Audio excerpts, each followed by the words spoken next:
Doctor B R. Ambedkar मूल निवासी सेवा संघ तरफ उपजिलापाल पाखरे दाबीपत्र प्रदान।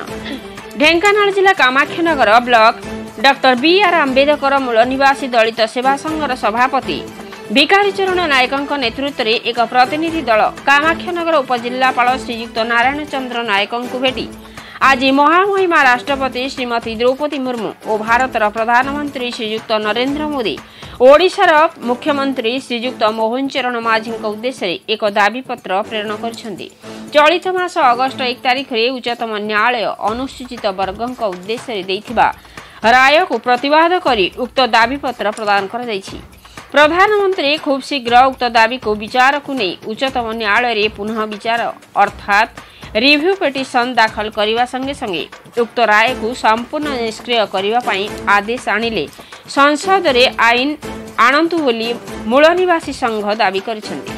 प्रहलाद मुदली रिपोर्ट मसीहा न्यूज। आपण मसीहा न्यूज रो यूट्यूब चैनल को सब्सक्राइब कलेनी कि जदि करि नाहंती एबे करनियंतु। एहा सह मसीहा न्यूज रो फेसबुक और ट्विटर पेज को लाइक और फॉलो करंतु।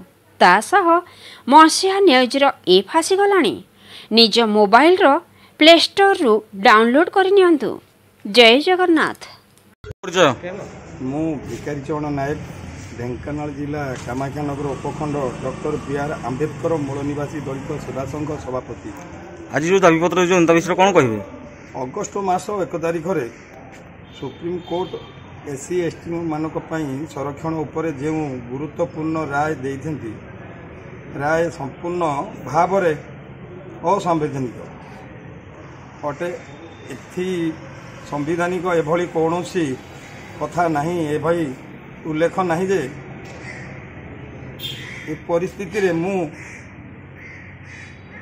वर्तमान आम भारत सरकार प्रधानमंत्री श्रीयुक्त नरेंद्र मोदी को निवेदन करी यहाँ खूब शीघ्र विचार को नहीं संविधानिक भित्तिमत बल पार्लियामेंट रे स्वतंत्र बिल आनिबे। यही परिप्रेक्षी रे आजिर स्वतंत्र बिल आनी यही सुप्रीम कोर्ट राय को संपूर्ण निष्क्रिय करिबा पाई आईन आणतु। ता सहित सरकार को आमे निवेदन करिबा भारत सरकार निजे एक रिफ्यूज पिटिशन जारी रे सुप्रीम कोर्ट यह को राय विरुद्ध लड़ंतु। अनुसूचित जाति और जनजाति को न्याय दिंतु। धन्यवाद।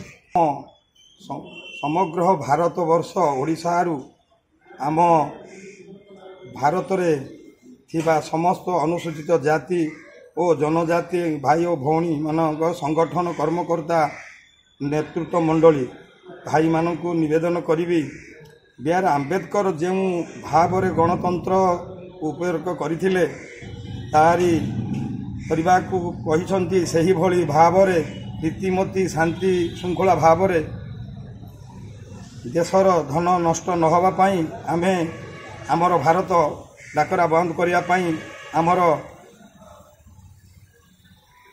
एससी एसटी भाई माने कहिसंती आमे संखलित भाव रे भारत बंद करिवु।